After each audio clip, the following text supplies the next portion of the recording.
This is probably the most complete guide to tattoo scales you'll find, covering neo-traditional Japanese and stone carving styles.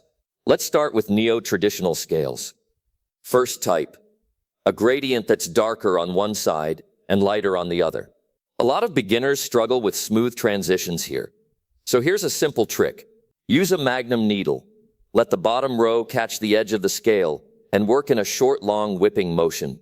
Don't go too big with your mag. Each shaded area should feel like a small fan shape. Once the front transition is done, just softly fill the back with a light tone.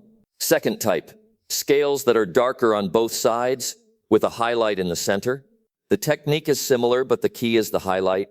You need to keep it clean while still making it soft and diffused. This really tests your fundamentals. Third type, the hardest in neo-traditional. Dark center, light edges. Think of it like building a soft light to dark transition line.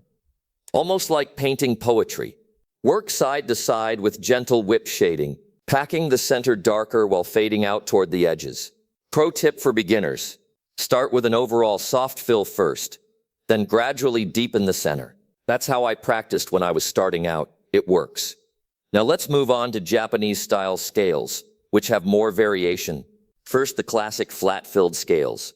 The key here is clean shape and solid saturation. Just like packing clouds, whether you use round liners or mags, you need to push the saturation all the way. And that outer skin break must follow the curve perfectly. Next, we add variation. Put a small, solid black scale inside, then add radiating lines outward. This gives you the classic Japanese crane-style scale. Another variation. Divide the inside into smaller layers. Then fill either the base layer or second layer with black. This creates two common koi scale designs. One of my personal favorites, add a small spike in the center of the scale. You can leave it skin or fill it black. Both look amazing. Finally, let's talk about stone carving style scales. Assume the light is coming from the left. That means shadows will appear on the upper inner area and the lower right side.